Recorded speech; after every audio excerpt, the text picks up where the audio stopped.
Good evening, good in its spiritual sense. An hour not merely of speaking, but of communing with good. An hour of secret communion, and by secret I do not mean hidden from one another. I mean hidden with one another in that innermost place where each of us meets the same presence. Let us think of this night not as a class, not as a performance, not even as a lesson, but as a shared interior turning, as if we had all agreed to lay aside for a few breaths the world's noise and step together into a chamber that is already prepared. It is an evening of turning within. Now I am going to ask you to set aside, just for a little while, the word stillness as it is used in the magazines and the clinics and the self-help shelves. I'm not criticizing those. I'm only saying, let us be careful to understand what we mean by stillness in its spiritual sense. We do not mean an achievement of a well-trained mind. We do not mean a motionless body or a low heart rate or a clever trick to reduce stress. No. Stillness, as we use it, is a sacred door. It is the act, if I may use that word, of consenting to the presence that already indwells you. It is going within and shutting the door not to punish the world, but to acknowledge that God is nearer than hands and feet and closer than breathing, and therefore the true meeting place is within. And let me interrupt myself to say this plainly, because it will save you much time. Stillness is not something you bring about by personal power. The very essence of stillness is the release of personal power. It is the yielding of the little I that says, I will think, I will fix, I will make. And in that yielding, the I that is not little, the presence, the Holy Spirit within, begins to act. First as peace, we will come to that. Then as illumination and release, and afterward as outward harmony. But do not run ahead of yourselves. Tonight, we are placing our hands on the latch of the door.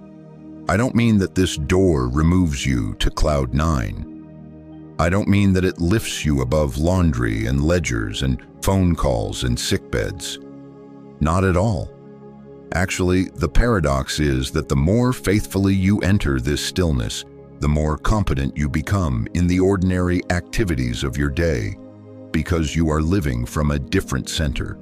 You are not leaning on your emotions to carry you through, nor are you trying to manipulate God to accomplish your wishes.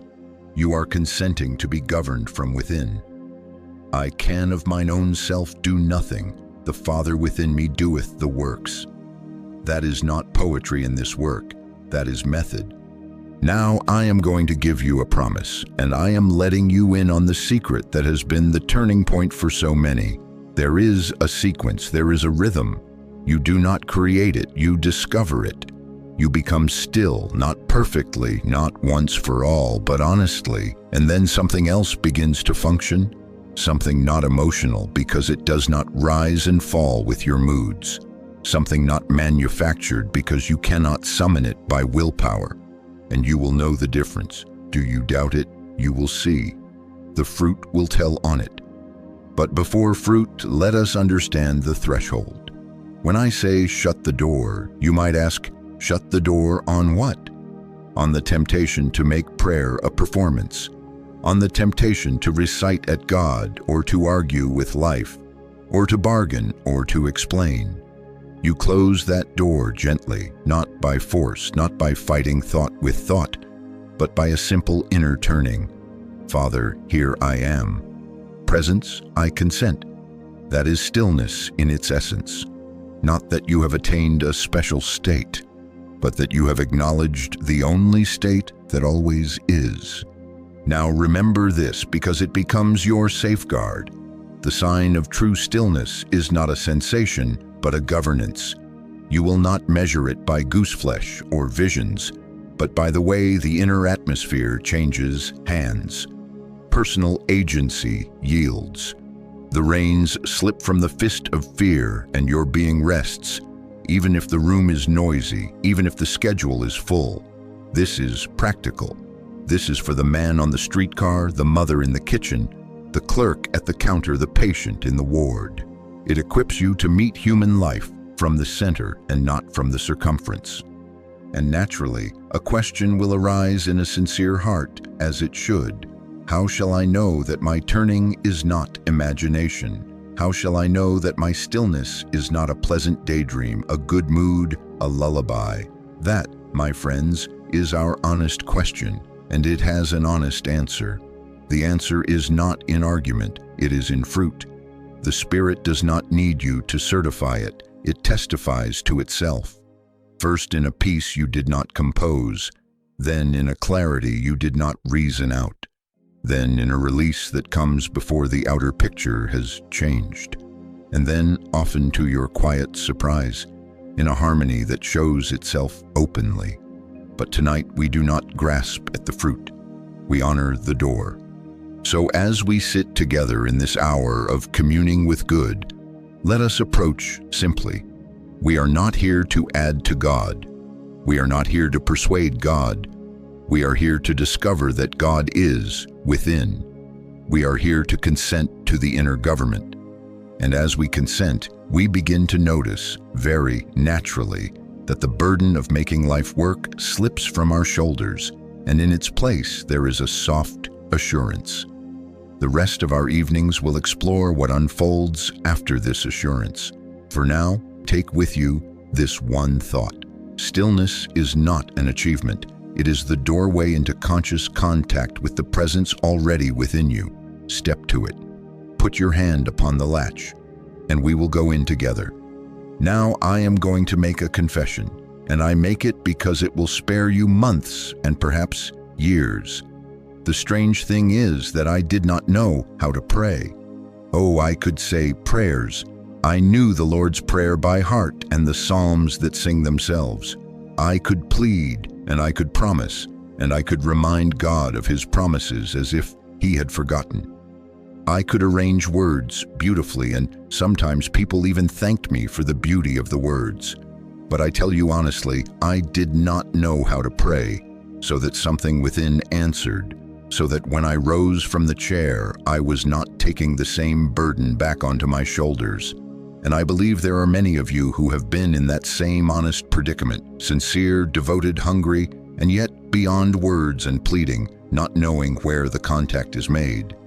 There came a season when all the old methods failed me. I do not know how to explain it, but to say I was taken out of the habit of mental control and left in a strange world. I had left one world behind, the world where prayer is a speech to the sky and fear is managed by argument, but I had not yet discovered another. And in that interval, it feels like a kind of nakedness. You sit with a loved one in trouble and your phrases fall to the floor. You open a bill and your affirmations do not hold the mind steady. You try to lift yourself by your own bootstraps, and you finally admit, perhaps with tears, I do not know. Excuse me for saying it so bluntly, but that admission is the beginning of wisdom, because in that moment something in you stops manufacturing prayer and begins to become available to prayer. I am letting you in on the secret that came to me, not in a day, but over years, and by now I am in a position to say it with a great deal of authority, not because I am clever, but because I have watched it work in Honolulu and New York, in London and little towns with one traffic light, in hospital rooms and kitchens and offices, where the adding machine never sleeps, when personal agency yields, when the little I gives up trying to talk the universe into cooperating, the indwelling presence begins to act, first as peace and then as illumination and release, and then in outward harmonies that no one could have managed from the outside. And this, my friends, is not an exception. It is a method. It is the one Jesus taught when He said, "Go within, shut the door, pray to thy Father which is in secret, and thy Father which seeth in secret rewardeth thee openly." Do you see the order? Secret first, open afterward. Up to that time, I thought prayer was a kind of problem solving through ideas. If I could only think the right thought hard enough. If I could only hold the truth with iron hands. and I wore myself out doing that. The day it changed was the day I could say, "Without embarrassment, Father, I cannot make this happen. I can of mine own self do nothing. The Father within me must do the works." And I am going to interrupt myself right here to tell you that those are not pious words in this work. They are an operational truth. The moment you stop working to make God happen, prayer begins to happen. The moment you stop presenting your case, you are made present to the case that is already decided within God. From that day, the learning became very practical. There were not always fireworks. Often there were moments so small I would have missed them if I had expected drama. A breath, a settling that was not self-induced, a sense that something had changed hands and I was not driving any longer. Sometimes the peace lasted 30 seconds, sometimes 5. But even in 5 seconds, real prayer had begun. Then one morning I noticed that a conversation I had dreaded became simple and kind without my planning it. Another week the mail brought a check I did not solicit. Another evening, a pain that had troubled a dear one left as quietly as it had come. And I am not telling you that to make a museum of miracles. I am telling you that because it is the natural fruit when the government shifts from the outer to the inner, from the mind's management to the spirit's governance. Now I want to set your mind at ease on one point. What I have learned is not a private gift reserved for a minister or a mystic, or for someone born with a contemplative temperament. It is, as I have said and will say again, an art that can be learned. Meditation, if you like that word, or interior stillness, if you prefer, is a learnable rhythm. Some will find they have a knack for it and fall into it quickly, like the musician who hears the music before he reads the notes. Others will approach carefully, counting the bars, missing, trying again. But do not let that frighten you. High or low, rich or poor, black or white, sick or well, saint or sinner, it is available. I have watched taxi drivers and teachers, nurses and executives, young people and those with snow on the roof, discover the same secret. When they stop forcing prayer, prayer finds them. Let me say this plainly. If prayer does not seem to work, do not work harder at the same kind of prayer. Do not add more words, more volume, more intensity. Do not argue with your mind until it is exhausted. That is the way of the old world that we are leaving behind. Because once we tried to make prayer happen, and now we are going to learn how to let prayer happen. We are going to discover that stillness, the kind we spoke of a moment ago, not a trance, not self-hypnosis, but consent, is the door. Be still and know that I am God. That is the instruction. Not be loud, not be clever, be still. Withdraw the little hand from the levers of the universe and listen within until you can say, "Where I am, God is. Where God is, I am." And then watch quietly as the first sign of peace appears without your composing it. Now remember this because it will guide you as we go on together.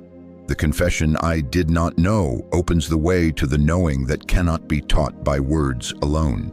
Words can point, stories can encourage, scriptures can confirm, but the knowing comes when the room inside grows quiet and the inner atmosphere changes hands. That is where real prayer begins. And from that beginning, everything else we shall speak of, illumination, release, outward harmony, proceeds in its wise order. So let us not be dismayed by what we don't know. Let us be grateful for the moment we can say, with honesty, "I cannot force this." In that humility, the door opens. In that yielding, the work begins.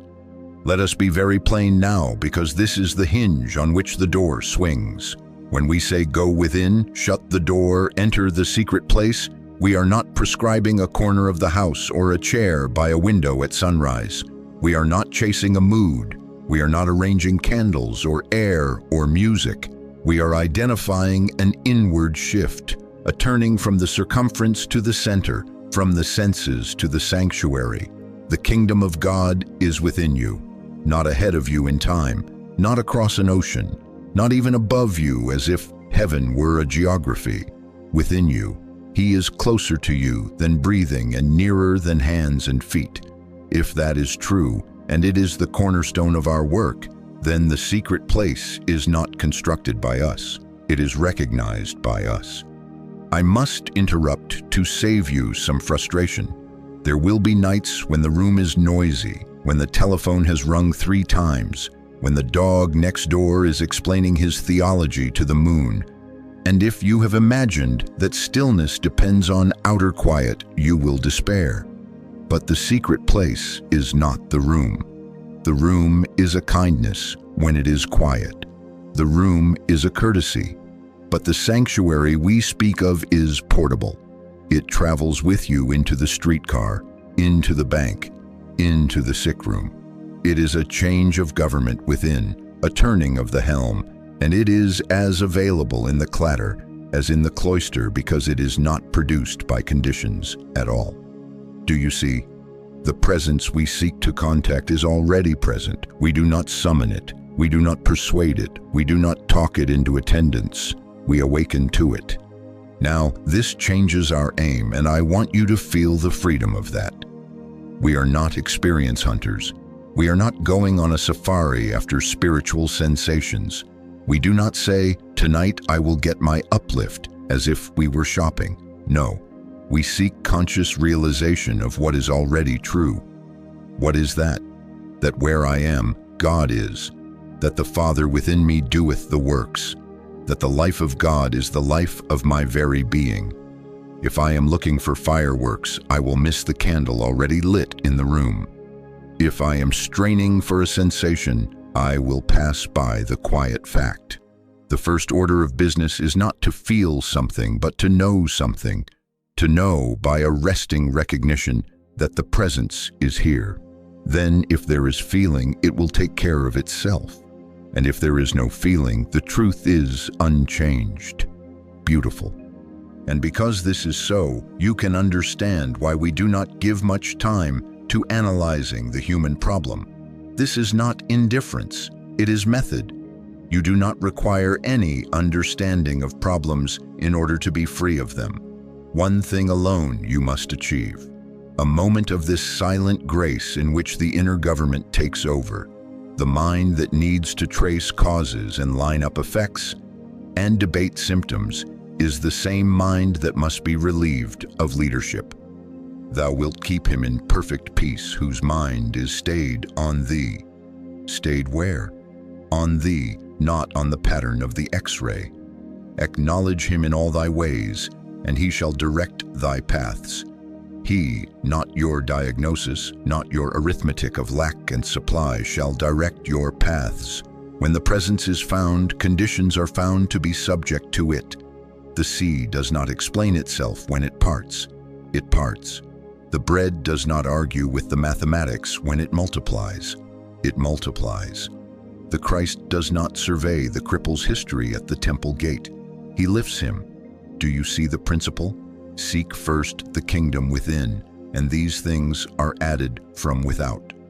If then the kingdom is within and the secret place is a shift of center, what is our first act?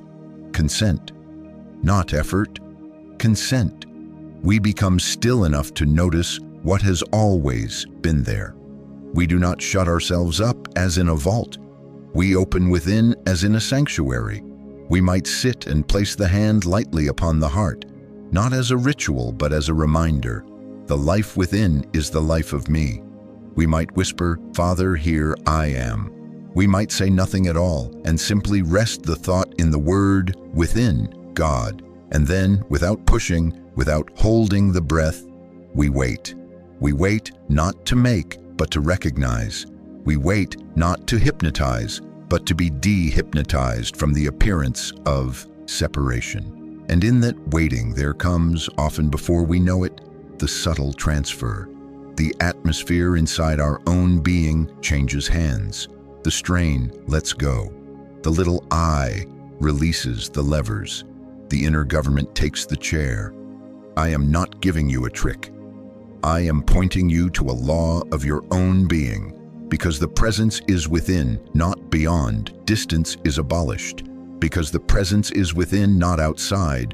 Worthiness is not the question. High or low, rich or poor, saint or sinner, learned or unlearned, every one of us stands at the same door, consent. And consent is not a heroic act. Consent is a gentle allowing. Be still and know that I am God.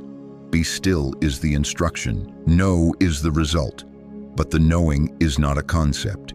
It is a recognition of this presence as the life and law of your very self. Do not be tempted to measure this by minutes or by meters.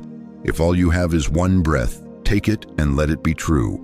If all you have is the corridor outside the conference room, take it and let it be true. If all you have is the midnight chair beside a hospital bed, take it and let it be true. The secret place will meet you where you are because it is where you are. When you close your eyes, if you close them, it is not to darken the world. It is to turn the gaze from objects to source. When you shut the door, if you shut it, it is not to exclude your brother. It is to include the presence that already includes you and your brother, and the whole circumstance in one life. Now, remember this because it will safeguard you when imagination and emotion try to run the show. The secret place is the inner sanctuary where presence is recognized, not produced. If you think you have produced it, you have only produced a mood. If you recognize it, you will know because government changes, not by might, not by power, but by my spirit. And from that recognition, everything else we have promised follows in its order. First peace, then illumination, then release, then the outward harmonies that are the Father's open reward of the secret work. But let us not run after the reward. Let us turn in together in simple consent. Where you are, the kingdom is. Where the kingdom is, government is present, and where government is present, you may rest. Now I want to bring us to the hinge of the whole matter, the decisive principle without which all the rest becomes poetry and religious talk. I can of mine own self do nothing. The Father within me doeth the works. Those are not words to embroider on a pillow. Those are the operating instructions of prayer. If you miss this, you will go on trying to make truth happen, and you will tire yourself with spiritual effort, and the result will be a mood at best and a headache at worst. But when this sinks down from the mind to the heart, when you no longer repeat it but admit it, the work begins. Not your work, but the work. Let me set the two modes before you as plainly as I can. There is the way of human willpower, collecting arguments, arranging affirmations, tugging on the rope of heaven to pull down a result. And there is the way of spiritual receptivity, acknowledging, consenting, letting the indwelling presence come to the surface of awareness and assume the helm. In the first, you are the author, the engineer, the fixer. In the second, you are the witness, the instrument, the place of appearing. In the first, everything depends upon how long and how hard you can hold on. In the second, everything depends upon how honestly you can let go. Do you see the reversal? Not laziness, not neglect, a reversal of authorship. I am going to interrupt myself right here to answer the objection already rising in a practical mind. If I can do nothing, is this not passivity? Do I become a doormat? Do I stop paying my bills, cancel my doctor, quit my job? No, that is not what I am saying, and it is not what our Master taught. Take no thought how or what ye shall speak, for it shall be given you in that same hour. That is not a command to silence. It is an instruction to speech that is given rather than manufactured. Acknowledge him in all thy ways, and he shall direct thy paths. That is not a dismissal of paths. It is the transfer of guidance from the chattering mind to the inner governor. In other words, the reversal of agency is not the end of action. It is the beginning of right action. It is the end of fretful self-authorship, so that God action may appear through you in intelligence, in timing, in love. Now here is how this functions in lived terms, and I want you to recognize it when it begins to happen in you. As you cease strategizing, yes, even about spiritual things, and as you set down judgment, your judgments of people, conditions, yourself, there is a subtle settling, almost like lowering a heavy box to the floor that you did not know you were carrying. The breath loosens, the neck softens, the forehead unknits. But more than bodily comfort, there is an interior sense. How can I say it except this, that something else has come to the wheel? You feel yourself released from having to manage the next moment, and in that very release, a composure appears that is not your own. That is the presence taking the helm. That is the Father within doing the works, beginning not with fireworks, but with governance, peace as government. And then watch what follows without your driving it. A phone call you had dreaded begins and ends kindly, and you did not plan your sentences. The figure that would not balance in the ledger balances after a walk, and you did not bully the numbers into place. The words to comfort a child or confront an injustice come cleanly, and you do not feel the tremor of self-importance afterward. You did not choose passivity. You chose to withdraw the false authorship, and in that space the true author spoke, lived, moved, not by might nor by power, but by my spirit. Beautiful. Now remember this, because it will save you long detours. You will never need to know problems. You will only need to know God. The mind says, if I do not analyze this, how will I act? The Spirit answers, you will act out of me. The mind insists on rehearsing the scene again and again to ensure safety. The Spirit settles you first, and then brings the word or step in its hour. And when the hour has no word, it brings the clean ability to do nothing without guilt until the hour does come. That too is action, holding stillness as an obedience, not as avoidance. Do you see how practical that is? This is for the desk, the hospital, the storefront, the home. By now, I am in a position to say to you with a great deal of authority that this agency reversal is the watershed in every healing and every supply story that has passed across my desk, from Honolulu to London and back again. The moment a man or woman relinquishes the burden to produce spiritual results, relinquishes it truly, not with pious language, but with inward consent, the fruit begins. Sometimes it shows at once. Sometimes it ripens quietly and appears as harmony when you had nearly forgotten that you asked. But it appears. The Father that seeth in secret rewardeth openly. And I must guard you here against one more misunderstanding. Agency reversal is not a technique to get things. It is a yielding to the inner government because God is God. The fruits are evidences. Yes, they are the open reward, but they are not the bait. If you reverse agency in order to squeeze the world into your desired shape, you are still the author. You have only changed tools. But if you reverse agency because you recognize that where I am, God is, and therefore God alone is the doer, then even before outcomes shift, you will know by the first sign, a peace that you did not compose and could not have commanded. Now, if we are to witness this reversal and not merely admire it at a distance, we must enter it, even for a minute, not to perform, not to prove anything, simply to notice. If you wish, let your eyes close. If not, lower the gaze. Let the thought gather softly around one acknowledgement. Father, here I am. I can of mine own self do nothing. The Father within me doeth the works. Do not push the words. Whisper them and allow them to finish themselves. Do you notice, without trying, that the urge to plan the next 5 minutes eases? Do you notice that the opinion that had been loud a moment ago has grown shy? Do you notice the breath choosing its own rhythm? This is not self-hypnosis. This is recognition. This is the helm changing hands. This is the work beginning where your working ends. Now stay just there for a few heartbeats longer than your habit. No bargaining, no fixing, just consent. If a thought presses, do not wrestle it.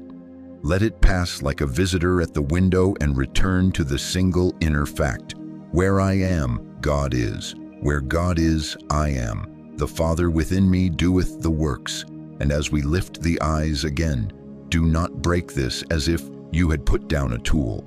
Carry it in the chest as you would carry a sleeping child, without jolting. We are not finished. We are only beginning. In our next moments together, we will learn how to enter with more ease, how to recognize the presence without strain, and how to let it govern not only the inner atmosphere, but the next word, the next step. For now, keep this as your compass. Your role is not to make truth happen. Your role is to become still enough for truth to act. Now, while the room is still friendly to quiet, let us do the simplest and the highest thing. Close the door on the world for a minute, not to escape it, but to return to the center from which the world is seen in right proportion. If you wish, let the eyes close. If not, lower the gaze and drop the attention from the forehead to the heart. Let the hands rest in an easy way. You are not going to perform. You are not going to get someplace. You are going to recognize what is already here. We will not use many words because this is not a speech to be crafted. It is a turning. If a word is helpful, let it be a soft acknowledgement, almost under the breath of thought. Father, here I am, or even just God. Do not push the word. Allow it to form itself and then dissolve of its own accord. The point is not the sound, but the turning. And now, without strain, notice. Do you notice that the outer edges of your attention begin to soften, as if the mind which had been leaning forward sits back in its own chair? Do you notice the breath becomes a little less supervised? It chooses its pace. You are not holding it, you are being held. Do you notice that the thought that insisted on being solved starts to be less insistent? You did not argue it into quiet. It is growing shy in another presence. I am going to interrupt myself and ask you not to try to make that happen. We are not chanting to get results. We are not wrestling the mind to the mat. We are not trying to see lights or hear voices. If anything like that appears, let it appear and pass as clouds pass. We are not experience hunting. We are abiding. We are consenting to the fact that the kingdom of God is within you, and we are turning toward it as one turns a face toward the sun behind the clouds, not to pull the sun out, but to be warmed by the certainty that it is there. Now, return gently to the noticing. Do you notice between one thought and the next, a small space? It may be no more than a half second, a quarter second. It may feel like a door not yet open, and yet there is a sense that on the other side of that door, there is quiet. Do not go banging on the door. Let the door be. Stand in front of it with reverence. That space is not your construction. It is the showing of another. In that tiny interval, the reins are already shifting. If a stream of pictures rises, yesterday's conversation, tomorrow's list, do you notice that you do not need to follow them down the street? Let them pass your window. Nod to them as one nods to a passerby, and then return to the simple fact, where I am, God is. The Father within me doeth the works. Not will do when I am better at this. Doeth now. That acknowledgement is not a switch you flip. It is a lamp already lit that you uncover. Do you notice how the body responds to recognized presence? The shoulders settle a little, the jaw loosens. But do not measure by the body, beautiful if it softens, unchanged if it does not. The sign is subtler. The inner atmosphere begins to be governed. The chatter does not command the room. The urgency to fix is no longer driving. There is a someone here, and you are content to let that someone be the someone. I can of mine own self do nothing. The Father within me doeth the works. Now, let me speak especially to those among you who feel nothing or almost nothing. Do not be dismayed. Do you have 5 seconds in which the thought was a shade quieter than usual? That is enough. Do you have 30 seconds in which the breath was not being held? Good. Do you have a moment in which you did not lunge to finish the story in your head? That moment is gold. We are not counting minutes. We are not going to boast if we had 5, nor despair if we had 5 heartbeats. We are going to recognize. Recognition, not duration, is the point. Thou wilt keep him in perfect peace whose mind is stayed on thee, not on the stopwatch, not on the report, not on how holy we feel, stayed on thee. And notice this, for it will prevent a very old mistake. The quiet that comes is not self-hypnosis. You did not count yourself into a trance. You did not put yourself under. You are coming out from under the mesmerism of separateness, the whirring hypnosis of the world's urgency. You are being dehypnotized, not anesthetized. How do you know? Because clarity, not fog, begins to appear. The senses are not dulled. They are relieved of shouting. The awareness is not heavy. It is light and alert, like a field at dawn before the labor has begun. If a thought presses, what about this bill? What about that diagnosis? What about that quarrel? Answer it with no argument at all. Peace, be still, and let that be the end of the exchange. Turn back within. Say nothing more. And do you notice, even now, a quiet consent like the nod of the soul? You are not making God agree with you. You are agreeing with God. That is prayer. I will give you, if you like, a simple shape for this entering that you can carry into the trolley car, the kitchen, the office. First, a gentle withdrawal. Close the door, not of the room necessarily, but of your attention. Turn from the headlines to the heart line. Second, an acknowledgement. Father, here I am. Where I am, God is. Whisper it once and then let it go. Third, a noticing. Do you feel the breath choose itself? Do you notice a space between thoughts? Do you sense the helm passing from your small hand to the greater hand? If not, wait without irritation. If so, do not grab it back with commentary. Fourth, an abiding, do nothing. Do not start asking. Do not start dictating. Rest in the fact that thy Father which seeth in secret is present and is seeing. Fifth, a sealing. When you lift your eyes, lift them without breaking. Do not drop the inner thread as if you were leaving a chapel. Carry it like a fragrance on your garments into the next word, the next step. Now remember this, because it will keep you safe from theatrics and from discouragement alike. Whatever appears in this quiet, peace, a phrase of scripture, a slight warmth, or no sensation at all, do not make a showcase of it. Keep your finger on your lip. Let the fruit speak when it comes. The secret is kept not because God is stingy, but because what is sacred prefers the modest house.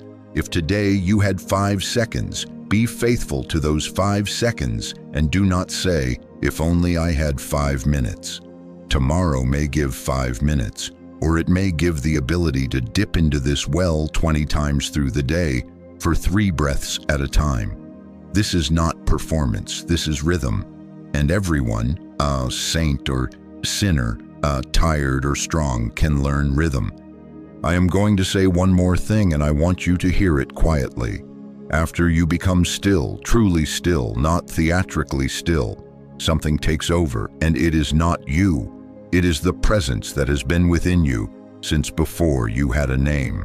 It begins as peace, because government begins with peace. It moves as illumination, because guidance appears without argument. It abides as release, because the burden falls off before the package is delivered at the door. But do not reach for those. Let them come as they do, and learn to recognize the first sign, that strange, causeless composure that is not your manufacture. When you feel it, even for a breath, silently bow. The Father is on the field. So let us rest here another moment. If the mind rises, let it rise and set. If a verse comes, let it sound and fade. If nothing comes, let the nothing be full, be still and know that I am God. Not be still and get, be still and know. And now, as we lift the eyes, do not conclude. There is no end punctuation to this. There is only continuation. Walk softly into the next thing and let the inner government continue. And when you forget, and you will, begin again, as simply as we began just now. Shut the door of attention, acknowledge, notice, abide, seal. 5 seconds, 30 seconds. It is all the same to the one doing the works. Beautiful.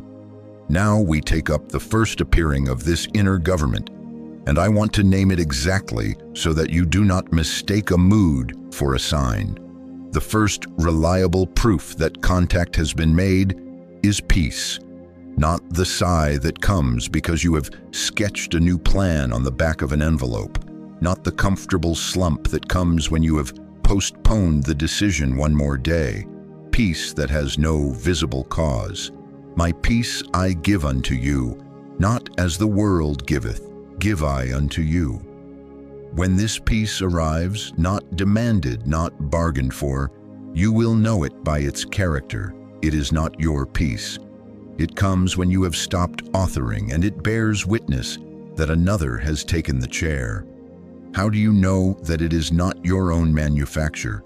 Because a moment before the scene had not altered. The bill is still on the desk. The body is still telling a tale. The quarrel has not been apologized away. And yet, the inner atmosphere has changed hands. The mind that was rehearsing, scheming, accusing, drops its voice, and a composure arises that you could not have reasoned yourself into. Thou wilt keep him in perfect peace whose mind is stayed on thee. Stayed not on the outcome, not on the arithmetic, not on the symptom, but on thee. That staying is our little part. The peace is the Father's part. When it comes, it is evidence. Evidence that the small governor has yielded and the presence is on the field. I must interrupt to protect you from a very common counterfeit.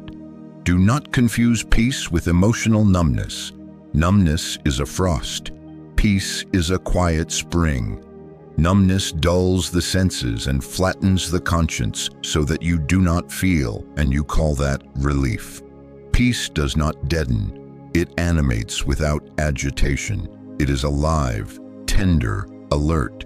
It makes you gentler with the child and firmer with your own procrastination. It makes you hear the sentence between the words your neighbor speaks. It does not make you careless. It sets you free from hurry.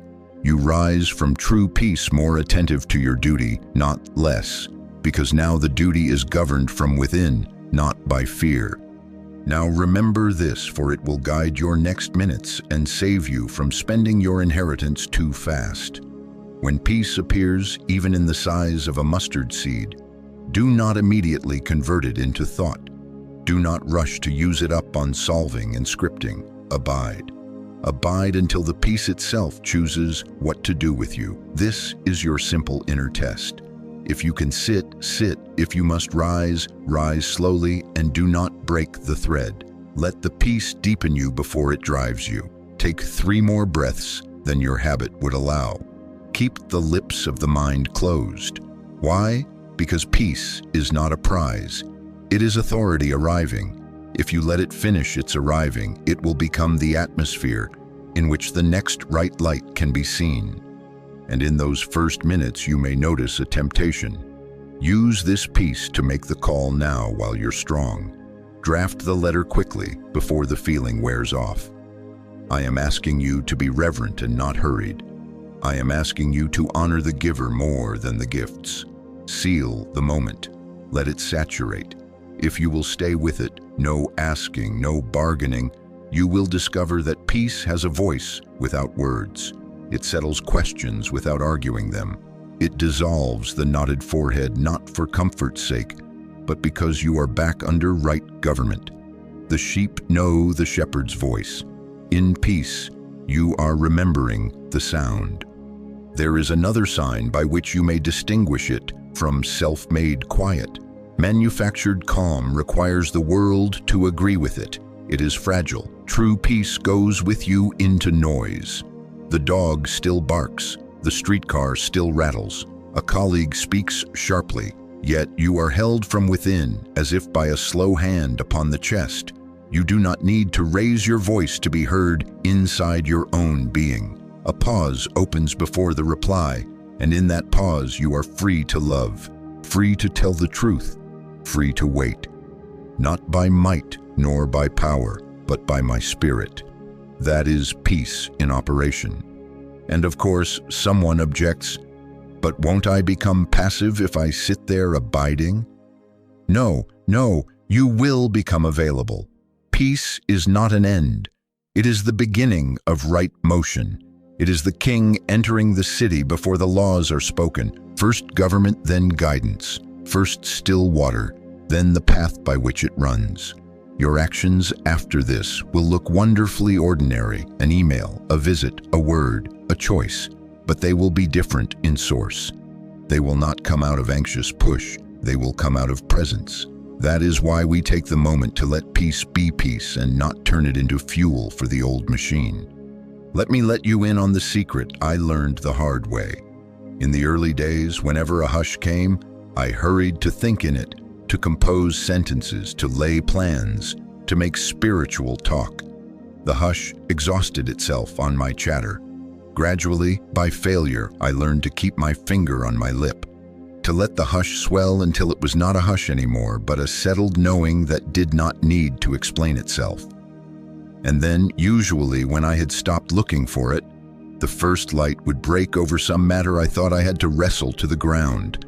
Not argument, illumination, but I am running ahead. For now, rest in the first sign and recognize it for what it is. The Father that seethes in secret signaling, I have the helm now. Do not be proud if you have peace for a minute. Do not be ashamed if you have it for 5 seconds. Do not weigh it. Respect it. Seal it by gratitude that does not chatter. Thank you, not loud, inside. And carry it into the next small thing, the glass to the sink, the step to the door, the hand to the phone, without breaking it if you can. If it breaks, begin again. There is no penalty for beginning again.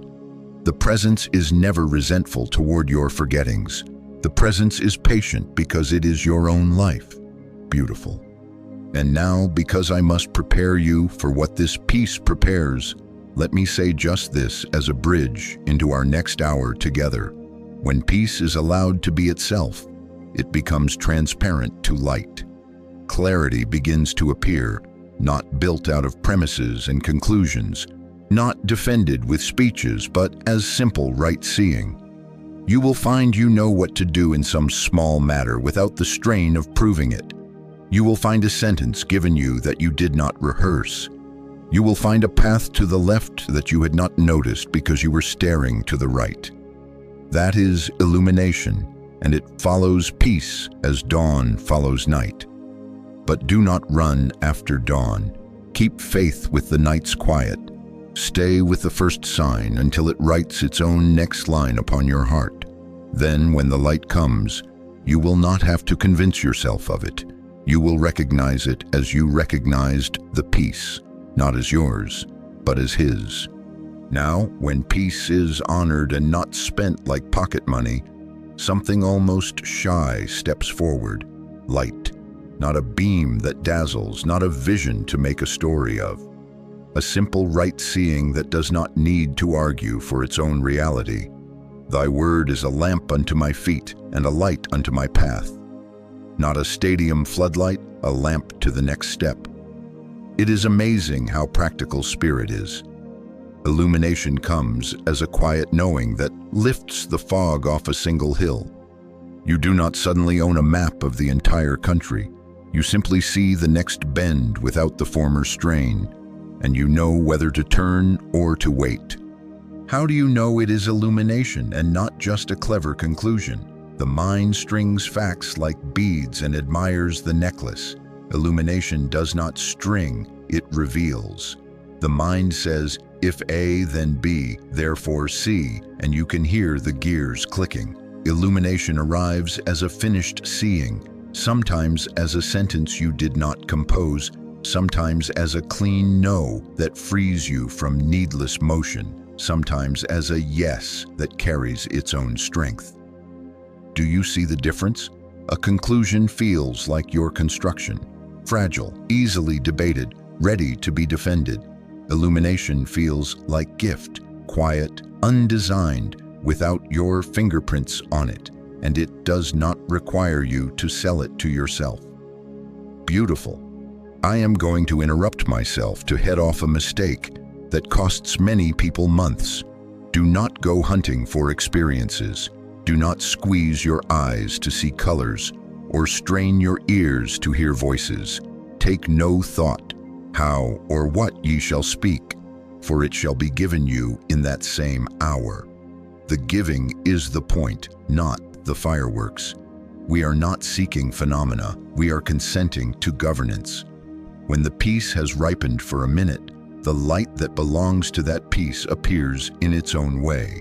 You may be drying a cup, walking to the mailbox, or crossing a busy street, when suddenly you know which call not to return, which doctor to see, which bill to pay first, or to do nothing today but wait. And you do not argue, you recognize. This, too, is an art that can be learned. Meditation is not a cloud you happen to drift into on odd Thursdays. It is a rhythm that can be cultivated. At first, there are hints.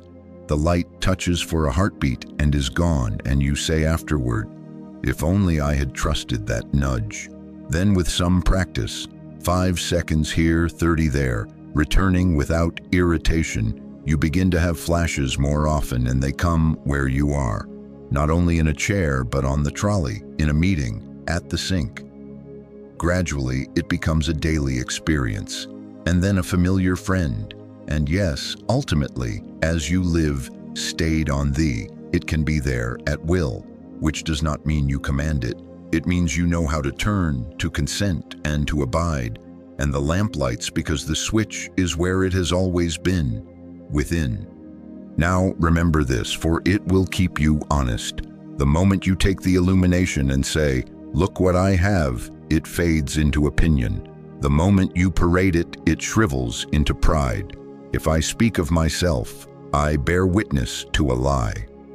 Illumination is never personal property. It is presence revealing itself as guidance. Keep your finger on your lip. Obey quietly. Do not boast that you have guidance or messages. Do the next right thing shown you, and let the fruit speak.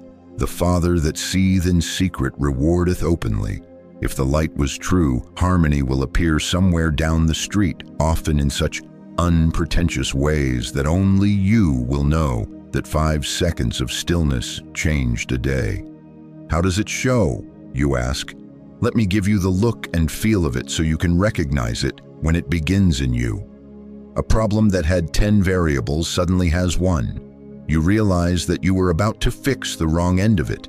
You pick up the phone and you hear yourself begin a conversation kindly rather than defensively, and you did not rehearse.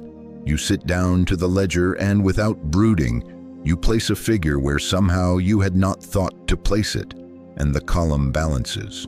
Or nothing outward happens at all, but you see as clean as a bell, not today, and you put a file back in its drawer without that old lash of guilt. That is illumination. A rightness that does not require proving. It is self-authenticating because it is not trying to be something. It is truth showing itself in you. Please notice too that often the guidance will be to do nothing. This offends the busy mind. But acknowledge him in all thy ways, and he shall direct thy paths. If the path is to stay still for an afternoon, obey it without self-reproach. Doing nothing when it is illumination is not avoidance, it is precision. It is the refusal to move ahead of the cloud by day and the fire by night. And the beautiful proof that it was illumination and not laziness is this. When the hour is ripe, motion returns without push, and it is effective without strain. I must confess, in my early attempts, I would receive a light and immediately hold a committee meeting in my head to debate it. The light dimmed under my analysis. I had to learn, by losing several good guidances, that when illumination comes, it is not up for a vote. It is up for obedience. Obey quietly. If it is of God, it will stand. If it is of yourself, it will collapse without hurting much, and the next light will come. We are learning a language. Do not be afraid of a few stumbles in pronunciation. Keep turning, keep consenting, and the accent of spirit will become familiar. Now, how do you cultivate this without turning it into technique? By living the simple rhythm we have set. Shut the door of attention, acknowledge the presence, notice without strain, abide without chatter, seal without display. Do this not as magic, but as faithfulness. If any of you lack wisdom, let him ask of God, that giveth to all men liberally. The giving is liberal, but the receiving requires this quiet place. And here is the treasure. As illumination becomes familiar, it will begin to come in the middle of your day without your asking. You will feel the slight click of the inner compass resetting toward north, and you will not even pause. You will just move with it, gently, naturally, anonymously. That is when you know the art has moved from lesson to life. And something else happens almost at once as light begins to lead. The hands unclench inside. The fear that had been twisting under the ribs eases. You may not have done anything outward yet, and yet the inward atmosphere loosens as if a tight band had been cut.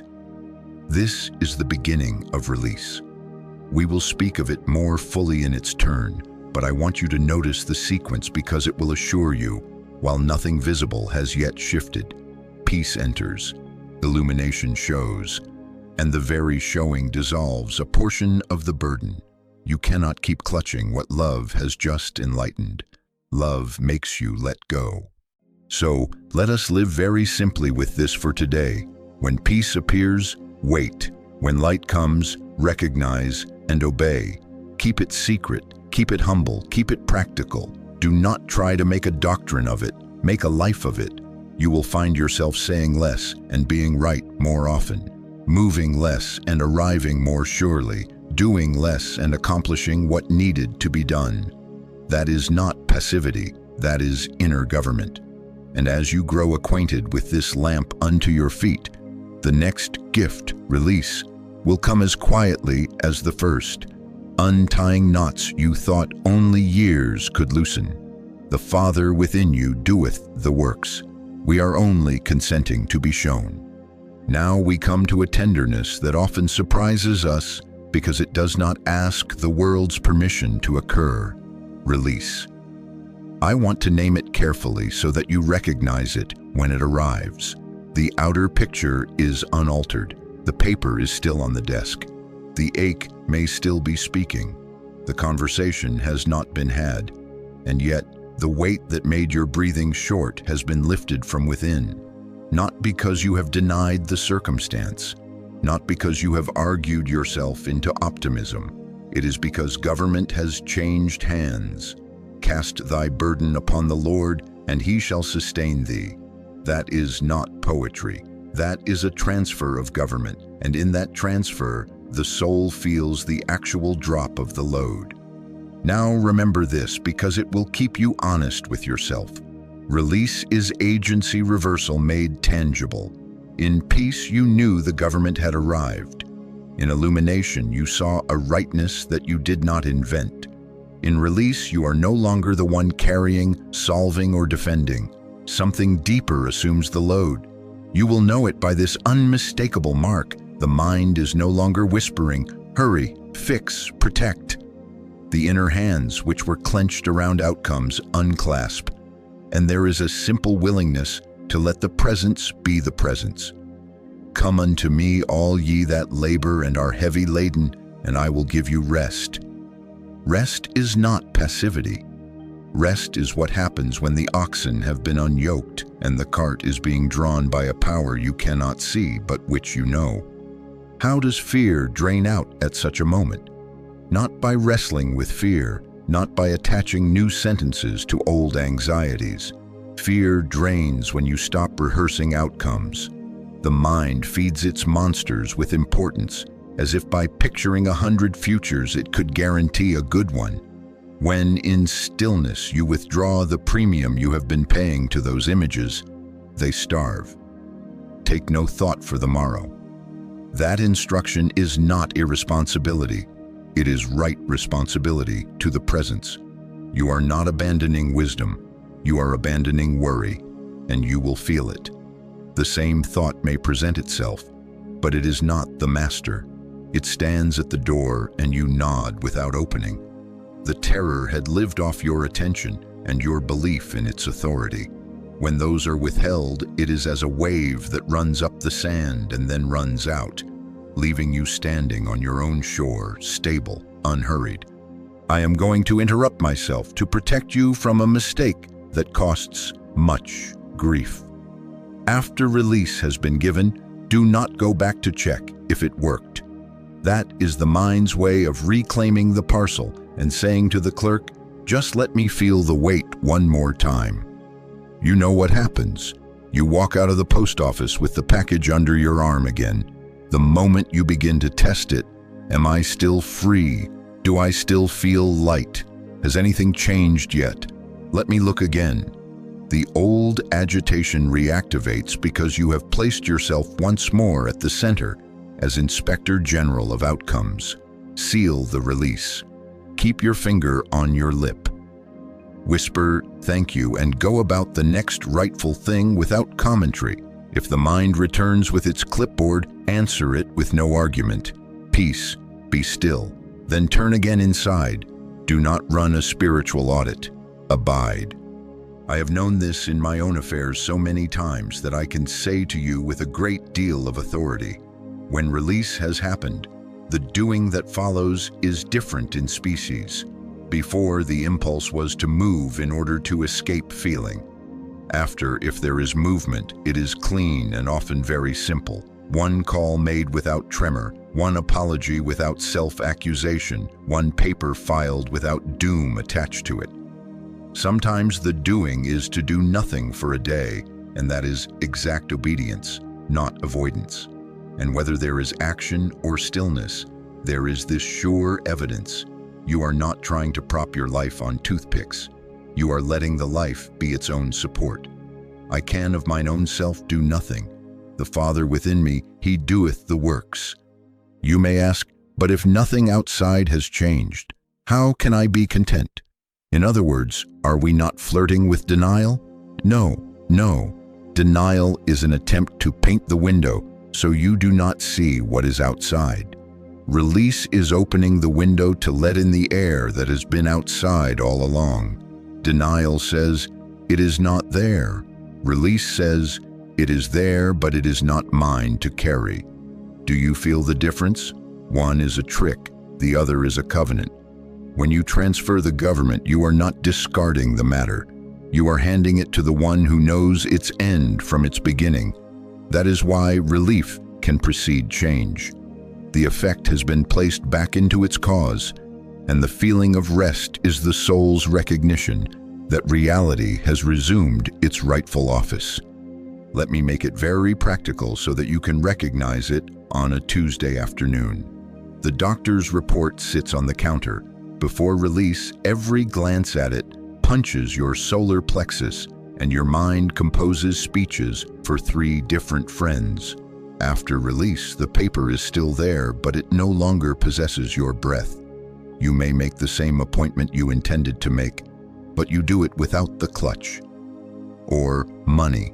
The figures do not add on the ledger. Before release, you stare until the numbers swim and accuse.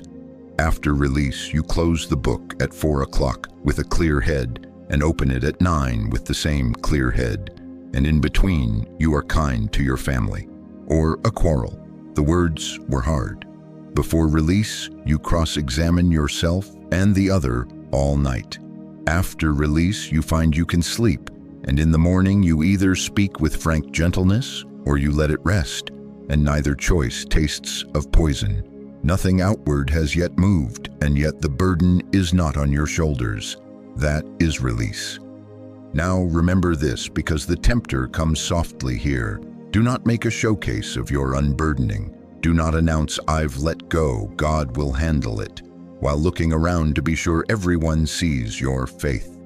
Keep it secret and sacred. Let the fruit tell the tale, for fruit will come. Thy Father, which seeth in secret himself, shall reward thee openly. The day after the parcel is posted, the letter that had been held up arrives. The man who could not be found calls you. The test you were to undergo shows a different picture, or just as wondrous, the same picture no longer tyrannizes, and therefore it begins to fade, having lost its host. But do not wait with your nose pressed to the window for the delivery truck. Live. Do the next quiet, right thing. The reward is not coaxed by staring, it is revealed by living under the inner government.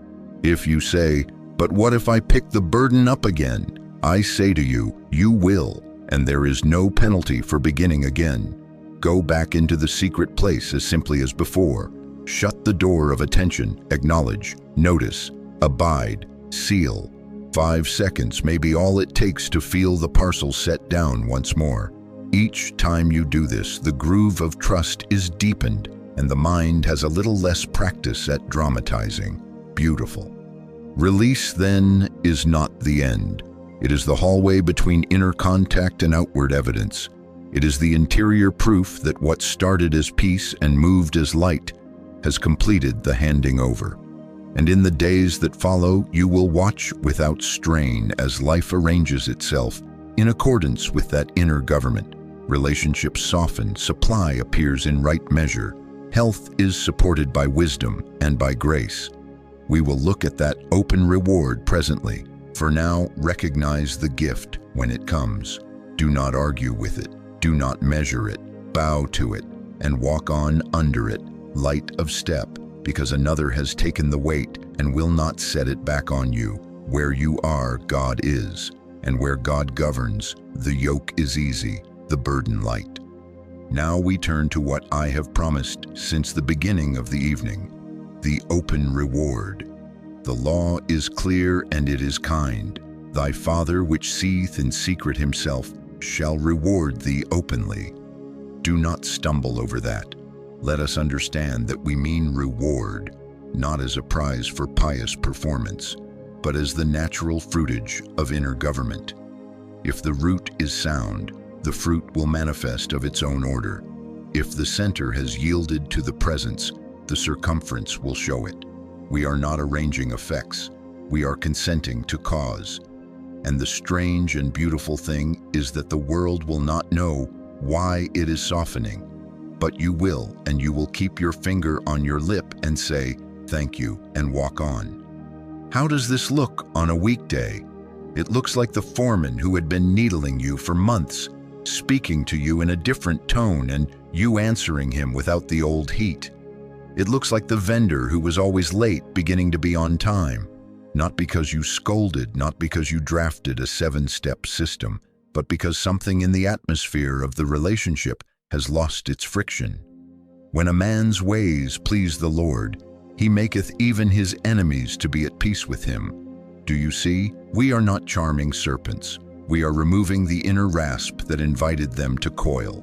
When the personal will and the fear have yielded in the secret place, the world has less to push against in you, and so it pushes less. Harmony appears not as the success of your diplomacy, but as the expression of a presence that has taken the chair.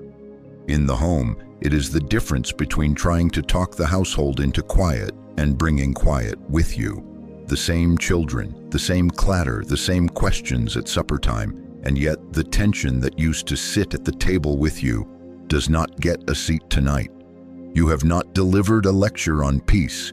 You have brought peace in. Peace, be still. Not spoken at the family, spoken within. I can say to you with a great deal of authority that when you take 5 seconds to return to the inner government before you cross a threshold, that house will know it. They may not name it, they will feel it. The conversation that might have escalated does not. The sarcasm that might have flown lands and melts. and you do not congratulate yourself. You give thanks that you did not come in first. Supply? Ah yes, supply. Let us be very practical and very honest. Seek ye first the kingdom of God and his righteousness, and all these things shall be added unto you. We are not speaking poetry. I am letting you in on the secret. When the Father within is acknowledged as government, supply begins to appear with less strain and with more rightness. Do you hear that word? Rightness. Not jackpots, not windfalls to make you dance for an hour and worry for a month. Right measure, right channels, right timings. You find that the same work you have been doing begins to yield more adequate return, or the new work presents itself without your forcing it. A customer returns you had given up on. An invoice you had forgotten is paid. A new competence arises in you so that the activity you already have becomes more fruitful. My cup runneth over, not because you knocked it against the table, but because the source is flowing and the cup is not clenched in a fist. And health? Now, let me say this carefully, so that you do not turn this into a bargain. The body often responds to inner government because much of its language has been fear, defense, and hurry. When peace abides, when illumination directs without compulsion, when release has unyoked the chest, the body reads that new government is safety and begins to correct where it can. Sleep returns, digestion steadies, pain that fed on panic loosens its teeth. Sometimes there is a quick loosening, sometimes it is a gentle mending. He restoreth my soul. And the body, being a faithful servant of the soul's state, takes the cue. But remember, we are not getting God to do something. God is not outside of you, withholding health, supply, harmony, waiting to be coaxed. God is the life that is already the life of you. What we call healing is often the removal of the interference, fear, will, self-judgment, so that the natural order can show. I am going to interrupt myself to prevent the magician in all of us from slipping in by the side door. This is not magic. This is not a set of levers by which we pull on the invisible to alter the visible. Not by might nor by power, but by my Spirit, saith the Lord. Do you see the mercy? We are not persuading deity. We are ceasing to persuade ourselves. We are not commanding outcomes. We are relinquishing the false center that was trying to hold outcomes in its small hands. When the obstruction is removed, when the self that says, I must make it happen, yields, presence acts. First within, then without. First as peace, then as light, then as release, and then as open harmony. It is the same action, continuous, simply showing itself in different rooms of the house. Now, of course, someone says, well then, will I have no more waves? Oh, do not ask for that. Life is not a museum. The weather will come. The waves will slap against the boat. The schedule will change. The diagnosis may not instantly undo itself. The difference, mark it well, is in the center from which you meet what comes. He that dwelleth in the secret place of the Most High shall abide under the shadow of the Almighty. Abide under shadow. The outer scene may be noon or midnight. The inner condition is sheltered. In that shelter you will find that what once would have capsized you now passes under your keel. You sleep where before you would have paced. You speak where before you would have muttered. You act where before you would have flinched. That is open reward, not the absence of weather, the presence of government. And the evidence accumulates in ways that do not need you to trumpet them. Your business partners begin to trust you because they can sense there is no hidden pressuring. Your children borrow your composure. The neighbor who always wanted the last word finds there is nothing to push against and gives it up. The bank account steadies, not because you have learned a new fear, but because you have learned a new obedience. The body thanks you by cooperating with rest and by telling you the truth sooner and more gently. And every one of these is to be met with the same reverence. Thank you. Not mine, thine.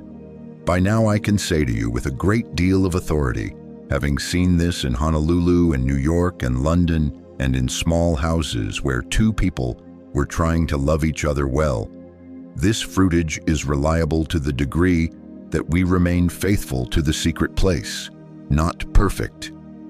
Faithful. You do not need a stadium experience. You do not need an hour a day if an hour is not possible. You need moments of honest yielding, many times quietly, without display, and then live. Do the next right thing. Let the outer reward find you at your post, not at the window craning your neck. By their fruits ye shall know them. There is our test, not by their stories, not by their adjectives about experiences. Fruits. Do not measure by the gooseflesh on your arm. Measure by the gentleness of your reply. Do not measure by the colors you think you saw. Measure by whether your ledger has more honesty and you're giving more spontaneity. Do not measure by the sentence you can repeat. Measure by the secret relief that does not need to be explained to anyone. The mind can counterfeit a thrill. It cannot counterfeit a meekness that remains for a week. The mind can manufacture a pose. It cannot manufacture a steadiness that shows up at 3 a.m. when the old fear knocks. Fruit unmasks pretense. So as we go on, I want to give you something plain without theatrics by which you can discern for yourself, because I am not going to live in your house with you, and I would not if I could. The presence is within you. The government is within you, and you must know, without argument, when contact has been made. Therefore, we will make a quiet checklist, not a law, not a superstition, simply a few faithful marks that have stood the test of time. Peace that is not yours, light that does not debate, release that drops the weight before the world has moved, and then in the days that follow, harmony that appears without push, supply that fits your honest need, strength for the body and wisdom for its care, and a transformed reaction where there used to be a reflex. This is how you know. Measure by fruit, not by drama. Keep it secret, keep it simple, keep it faithful, and the Father who has been seeing in secret all along will continue to reward you openly, and you will be ready to receive it, not as a marvel to collect, but as the honorable way to live. Where you are, God is. Where God governs, the life works. Beautiful. Now, since we have spoken of fruit, let us make it very plain so that when you are alone, you can know where you stand without asking anyone's permission or opinion. I want a checklist, yes, but not a mechanical one, an inner measure you can carry in your pocket and never show. This is discernment without theatrics. It is for you and for God. It keeps you safe from imagination on the one side and from hardness on the other. And I am going to interrupt myself right here to say, I am not giving you a grading system. I am giving you a way to recognize the presence by its own fingerprints. First, peace without a cause. Not the peace that follows a solved equation, not the peace that waits for a letter to arrive, but a settling that comes while nothing has changed but government. It may be a veil's thickness, it may be a blanket, it is there. Next, clarity without reasoning. You are not arguing your way to a plan. There is a simple rightness that stands up inside you and does not ask for applause. Then, release without avoidance. You have not shoved the problem behind the couch. You have placed it where it belongs, and the chest is unyoked. You will know it by the way your shoulders forget their old posture. There will be gentleness in reaction. Do you see how practical this is? The same remark that yesterday would have nicked you today meets a soft place and falls away. A quiet joy arises. No trumpets, just a brightening that is not caffeinated and does not need to be performed. Less judgment will mark your speech and your inward commentary. You will find yourself stepping back from the old verdicts and saying, "Leave it with God," and you will mean it. And then an odd thing. Gratitude comes without a shopping list. You are not thankful for a particular outcome. You are thankful because presence has touched you, and the heart knows to say thank you before the facts arrange themselves. Now remember this, because it will protect you from the counterfeit. Not reliable signs are these. Emotional heat, as if contact must be measured by temperature. No, heat often belongs to the mind's excitement, and the mind grows excited over its own projects, visions sought for their own sake. Oh, leave them alone. If they come, bow and let them pass. To court them is to ask for imagination to make you a theater. Compulsive certainty is not the same as true assurance. When you must pound the table to believe yourself, you are not at rest. The need to tell everyone, be careful. It reveals an inner hunger for admiration more than it reveals God, and impatience with ordinary duties. Watch that. The presence never makes you too spiritual to wash the dish you just used. If your illumination will not stoop to the next right thing, it was not illumination. It was a pose. Secrecy and sacredness guard all of this. Keep your finger on your lip, not as a superstition, as a recognition that holy things fade when paraded. Thy Father which seeth in secret himself shall reward thee openly.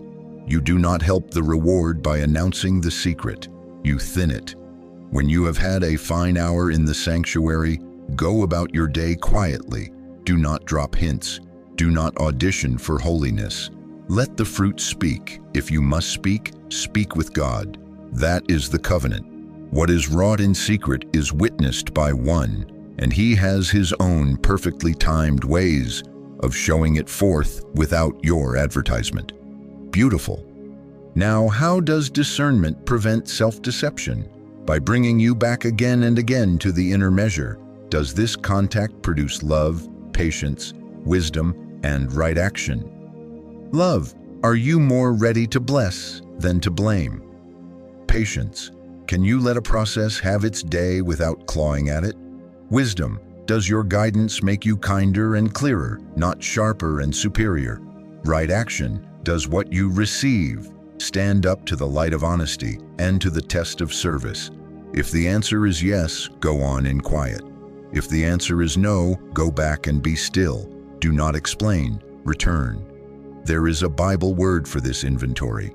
The fruit of the Spirit is love, joy, peace, long-suffering, gentleness, goodness, faith, meekness, temperance. I am quoting to you, but I am also handing you a mirror. Hold it to your face, not to your neighbors. You can test it on an interruption. After contact, the telephone rings at the wrong time. Are you the same person who snarled yesterday, or does a new gentleness answer, even if the answer is no for now? Test it on money. Does peace lead you to pay the honest bill before you purchase the attractive toy? Test it on speech. Do you need to get in the last word, or can you let it pass without feeling smaller? Test it on time. Do you move from illumination into one small, clean act, or do you chart a grand campaign you will not keep? This is not severity, this is kindness. It is better to find out in 5 minutes that you were still in your own will than to find it out after 5 months of forcing. Now, excuse me, because I must put a guardrail on visions and voices. They have their place in some lives, but they are not the test. If a picture comes to you and leaves you humbler, more loving, more obedient to the next rightful task, do not make a doctrine of it. Receive the gift and let it go. If a voice tells you what you wanted to hear and gives you heat without holiness, smile and say, "Peace, be still," and return to the word that never flatters and always steadies. If I speak of myself, I bear witness to a lie. The true speaks of God, and then it walks downstairs and does the dishes. What are we doing with this checklist? We are learning to live under inner government without self-importance. We are making truth practical. We are giving ourselves a way to know, in the middle of a Tuesday, whether the indwelling presence is acting first as peace, then as light, then as release, and then as outward order. And we are refusing the temptation to dramatize spirituality, because that is the quickest road back into self. Soon we will take this out of theory and place it into a simple daily rhythm so that you do not depend on accident or crisis to push you into the secret place. A learnable art, practiced simply, makes these fruits dependable, not occasional. For tonight, take this checklist with you into your room and hold it lightly. Do not strain to produce any item upon it. Become still, acknowledge, notice, and then let the Father within bear his own witness by his own fruit. Where you are, God is. And in the morning we will begin to make this our way, quiet, faithful, ordinary, holy. Now let us make this tender thing learnable, because we dare not leave it to moods or to accidents. I want a rhythm so simple that you cannot say you have no time, and so faithful that you soon cannot imagine living without it. Not a law, a way. You will see that with a few minutes morning and night, and with seconds returned throughout the day, your inner government becomes familiar and the after-stillness fruits become more and more dependable, not as marvels, as the ordinary order of a life that no longer lives by self. Morning first. Before the world claims your senses, before the hand reaches for the instrument that speaks other people's thoughts into your room, close the door. You can make it very plain. Sit down. Put both feet on the floor. Hands easy. Eyes closed, yes, but more than that. Close the door of attention. Say nothing at first. Then, as a gentle seed, not an incantation, offer one of these and let it fade. Speak, Father, or here am I, or be still and know that I am God, or thy grace is sufficient.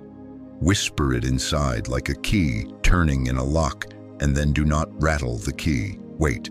5 seconds of honest waiting counts in heaven's arithmetic. 10 seconds is a treasure. If thoughts come, and they will, do not go to war with them. Notice them as you would a bird crossing your field of vision, not as a summons. Return to your seed without force, and then let even the seed dissolve into noticing presence. The art is not pushing thought out. The art is letting attention sink down and the presence arise into notice. 2 minutes in this way is holy. 5 minutes is wealth. Do not bargain for fireworks. You are not asked to manufacture peace. You are asked to become still enough to recognize the peace already here. If there is a veil of quiet that comes over you for 3 breaths, beautiful. If there is a single softening of the jaw where tension has lived, beautiful. If there is only the willingness to sit again tomorrow, beautiful. You have obeyed, and obedience is the only prelude to illumination that I know. Then go into your day with one simple commission.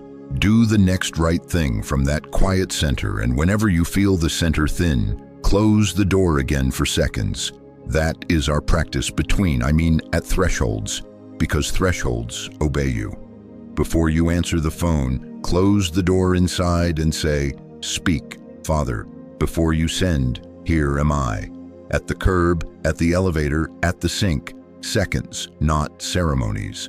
Pray without ceasing does not mean speech without ceasing. It means 1,000 little turnings of the heart toward the indwelling one until turning becomes abiding. 5 seconds here and 5 seconds there become a stream, and a stream becomes a river, and by midday you find that you are carried more than you push. What if the mind chatters? And it will. What then? Do not fight.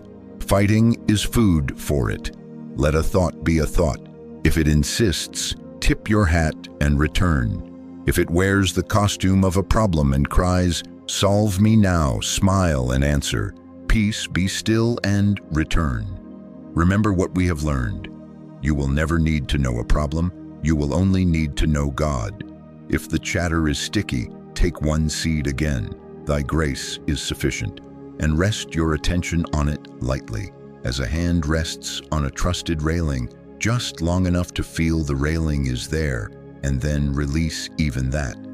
The repetition is not force, it is fidelity. The mind grows quiet not because you beat it, but because it loses your worship. And now the evening, before sleep takes the reins, close the door once more. Bring the day as it really was, not scrubbed, into that sanctuary, and lay it down piece by piece, not to rehearse it, to release it. Thank you for the light I saw at 9. Thank you for the patience at 4. Forgive me the sharp word at 6, and then leave it in the presence, not as penance, as trust. If a care tries to stretch its arms into the night, you know what to do. Cast thy burden upon the Lord. Seal the parcel. Whisper only into thy hands. Silence. 3 minutes of this is medicine. And if you fall asleep in the middle of letting go, count it grace. You will wake easier. Now remember this, for it will save you much discouragement. There is no single rhythm that fits all temperaments. I have known men who, like a good taxi driver who plays by ear, find the chord quickly, and women who, like the careful reader of notes, find the melody by patience and are just as true. High or low, busy or quiet, saint or sinner, anyone and everyone can learn this art. Some will find the morning easy and the night difficult. Some will find the seconds in the day the doorway, and from those seconds, they will grow a longer sitting. Do not make a hero of aptitude, and do not make a villain of your temperament. Make a friend of practice. Sincerity is the only talent we require. Faithfulness is the only rhythm we enforce. If you like a pattern to begin with, let me give you one to hold lightly. 5 minutes in the morning before you speak to anyone but God. 3 minutes at night to seal the day and release its freight. And then 10 to 20 times in the day, 5 seconds at a threshold. Before answering, before deciding, before replying, when the chest begins to climb, when the jaw begins to set. These are not rules. These are doorways. And you will find, as I have found, and as many have found, that after months, yes, months, not hours, the inner stillness becomes a familiar country. Illumination visits more readily because it knows you will be at home. Release comes more quickly because you are practiced at handing over. And the outer fruit, harmony, right supply, steadier health, shows up not as a special event, but as Tuesday. I am going to interrupt myself to say something that will keep you honest in this. When you rise from the chair, move one small, clean step in the light you have. Do not make a parade. Do not draft a charter for reform. If your illumination is real, it will find its next act with humility. Pay the honest bill. Speak the apology while your heart is soft. Write the note you were given to write, or be still an hour more in your ordinary tasks, and let the presence do the knitting that arguments undo. This is how we prevent mysticism from becoming self-importance, by letting the secret government appoint the next right thing. As you continue, expect the familiar enemies to try again. Thought will say, "You are not doing this right." Answer gently, "I can of mine own self do nothing. The Father within me, he doeth the works." Fear will say, "If you do not grind, nothing will happen." Answer, "Not by might, nor by power, but by thy Spirit." Hurry will say, "You have no time for 5 seconds." Answer by taking 5 seconds. You do not argue long with such voices. You refuse them audience. And the wonderful discovery is this: they tire sooner when you do not feed them with debate. We are not closing anything with this. We are opening the day that follows this evening and the weeks that follow this day. We have made a covenant to live by inner government. So begin in the morning, return in the day, seal at night. Keep your finger on your lip, measure by fruit, and listen. Listen for what comes after stillness, because it will come. Peace you did not arrange, light you did not invent, release you did not perform, and harmony that arrives without your push. This is the way. Where you are, God is. And as you keep to this simple rhythm, you will find that He, who has always been the life of your life, now has your consent to do the works. quietly, beautifully, openly. Now we close the door and open the day. That is our beautiful paradox. We close the door upon the clamor and the self-importance. We open the day to inner government. And because we must carry this as one clear thread, you can follow at dawn and at dusk. Let me gather our path into one breath so you can live by it. Enter the secret place. Become still. Yield agency. Notice the peace that is not your own. Receive the illumination that needs no argument. Experience the release that drops the burden before the facts move. Then watch the harmony appear openly as fruit, not as a prize for effort, but as the natural evidence that the presence is doing the works. That is the way. Now remember this, and if you must carry only one sentence from this room, let it be this: you will never need to know problems. You will only need to know God. Do not misunderstand me. I am not telling you to ignore your duties. I am telling you where to turn first, second, and last. Return to presence, not to analysis. Acknowledge him in all thy ways, and he shall direct thy paths. I can of mine own self do nothing. The Father within me, he doeth the works. When the thought comes to draft your plan, turn first. When the fear presses you to speak hard words, turn first. When the night tries to crawl into your chest, turn first. 5 seconds will do, and then 5 more if needed. The government is not in your cleverness. The government is within you as the living God. Let us be still together just for a moment, because words only point and the heart must taste. Close the door within yourself. No performance, no bargaining. Speak, Father, or here am I. Or only be still and know that I am God. And then let even the words go. Notice the breath as something breathed through you. Notice the slight settling. If it is a veil's thickness, be grateful. If it is only willingness, be grateful. Silence. Thank you. Carry that with you as a hidden sacrament. Do not measure this day or tomorrow by fireworks. Measure by whether the axis within you has shifted a finger's breadth toward God. Measure by the softened reaction where a hard one used to leap. Measure by whether you can let one sentence go unanswered without feeling smaller. Measure by the readiness to do one small, honest thing at once.